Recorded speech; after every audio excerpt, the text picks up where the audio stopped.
Ever wondered how well prepared your home is for a long-term crisis? Today we start with understanding the specific risks and threats in your area. You see, not all threats are created equally. Your geographical location, societal conditions, and even the climate can play a significant role in determining the types of emergencies you might face. Are you more likely to encounter natural disasters like earthquakes, floods, or wildfires? Or is civil unrest a more pressing concern?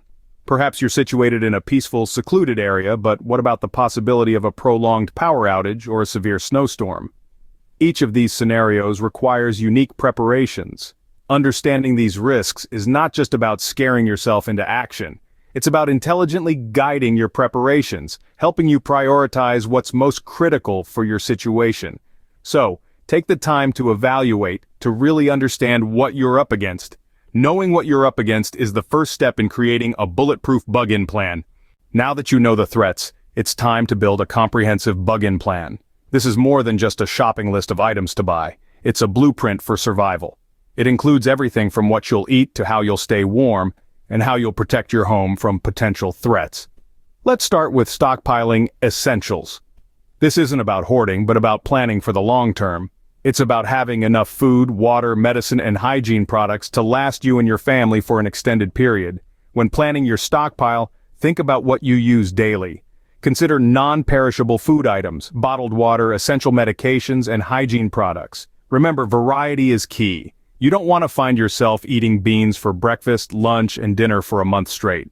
Next, let's talk about fortifying your home. This is your castle, your fortress, your safe haven. It's not just about locking the doors and windows, although that's a good start. It's about reinforcing them against potential threats. Consider installing heavy-duty locks, security screens, or even bulletproof glass. Create safe rooms within your house where you can retreat in case of a break-in. And don't forget about security measures like alarm systems and surveillance cameras. They can be invaluable in deterring potential intruders or alerting you to their presence. Now, let's move on to energy needs. If the power grid goes down, you need a way to keep the lights on, the food cold, and the heat running. This is where alternative power sources come in. Solar panels can be a great investment, providing a renewable source of energy that's not reliant on the grid. Portable generators can also be handy, but remember, they need fuel to run. And speaking of heat, don't overlook the importance of insulation.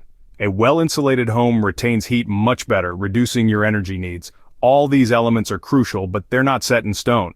Your bug-in plan should be flexible, adaptable to changing circumstances. Maybe you find a better way to store water or a more efficient way to heat your home. Great. Update your plan. And remember, a plan is only as good as its execution. Practice, practice, practice. The more familiar you are with your plan, the better you'll be able to implement it when the time comes. Preparation is never wasted time. It's an investment in your safety, your survival, and your peace of mind. It's about knowing that no matter what happens, you have the tools and the knowledge to weather the storm. A well-thought-out bug-in plan is your best defense against any crisis. While it's crucial to prepare your home, having a bug-out plan ready is equally important. A bug-out plan is your safety net, your escape route when the circumstances at home become too dire to stay.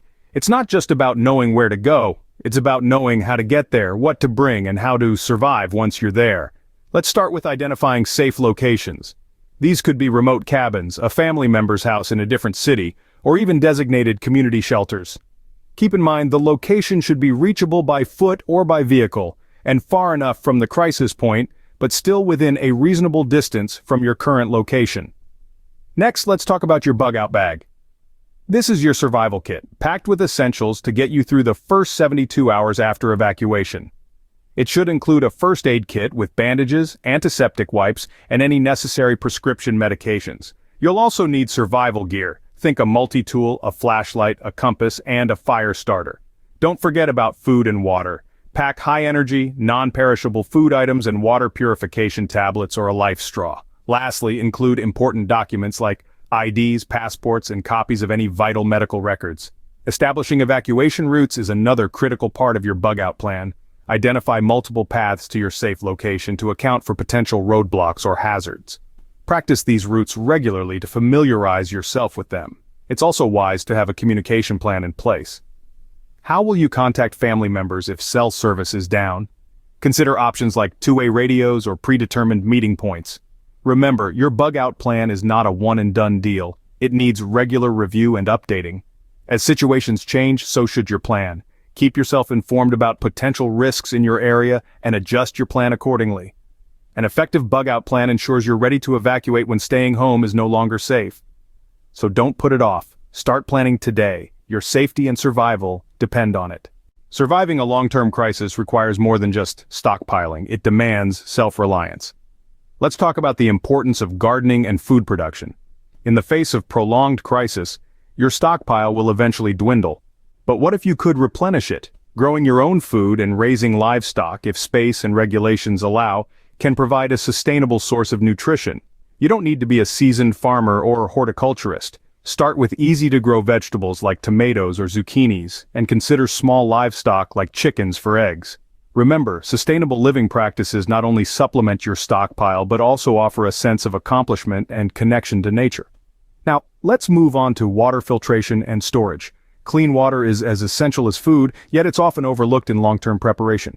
Your tap might not always be a reliable source, so it's crucial to have alternative methods. Rainwater collection systems are an excellent way to harvest and store water. But remember, it's not just about collection, it's also about purification. Invest in a good water filtration system, or learn how to purify water using household bleach or boiling. Lastly, we need to address mental and emotional preparation. Long-term isolation and the stress of a crisis can take a toll on your mental health. It's crucial to prepare yourself and your family emotionally for what may come. Maintaining morale during a crisis goes beyond just staying positive. It's about creating a routine, keeping busy, and finding joy where you can. Engage in activities that bring you comfort, whether it's reading, gardening, or even organizing your supplies. Remember, it's not just about surviving the crisis physically, but also mentally and emotionally. To wrap up, long-term self-reliance is a multifaceted approach. It's about creating an ecosystem that can sustain you and your family indefinitely. It's about being proactive, learning new skills, and adapting to changes. And remember, it's not just about survival. It's about maintaining a semblance of normal life amid chaos. Because at the end of the day, we're not just preparing for the worst. We're also preparing for the after. We're preparing to rebuild, to thrive, and to live life fully, no matter what comes our way.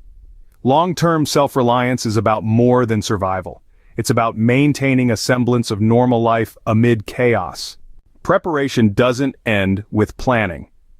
Regular drills and maintenance are crucial. This is the mantra for anyone serious about their bug-in strategy. It's not enough to put together a plan and gather supplies. You've got to make sure that everything works, that everyone knows what to do, and that your supplies stay fresh and functional. So how do we conduct these vital drills and maintenance checks? Start by walking through your bug-in plan. Imagine a scenario where you need to implement it. How would you secure your home? Where would you access your supplies? How would you manage your energy needs? By physically going through these steps, you can identify any gaps or challenges and address them before a real crisis hits. Next, practice with your family or household members. Make sure everyone understands their roles and responsibilities. Remember, in a real emergency, there may be panic or confusion. Drills help everyone know what to do instinctively, reducing stress and increasing your chances of successful bug-in. Now let's talk about maintenance. This involves regularly checking your supplies and rotating them to keep everything fresh. Food, water, medicine, batteries, these all have expiration dates. Develop a system to track these dates and replace items as needed. This way you won't face a crisis with expired or unusable supplies. Regular drills and maintenance ensure your preparations remain effective over time. So don't just prepare. Practice and maintain, because when a crisis hits, you'll be thankful you did.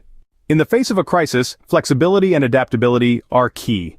While it's crucial to have a solid plan, it's equally important to remember that no plan is set in stone. In the ever-changing landscape of a crisis situation, your ability to adapt could be the deciding factor between survival and disaster. It's all about staying one step ahead. To do this, you need to constantly evaluate your plan. Are your supplies sufficient and up to date? Are your fortifications still secure? Is your bug-out location still safe and accessible? If the answer to any of these questions is no, it's time to adjust your plan. But how do you evaluate your plan?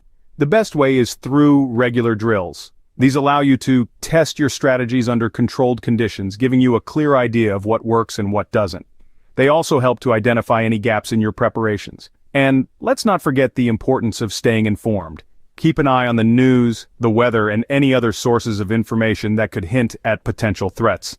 This way, you can anticipate changes and adjust your plan accordingly. But above all, remember that adaptability is a mindset. It's about being open to change and ready to take action when necessary. It's about not being tied down to a single plan, but rather being prepared to navigate through the unpredictable and the unexpected. By continuously adapting your plan, you ensure you're always ready for whatever comes your way.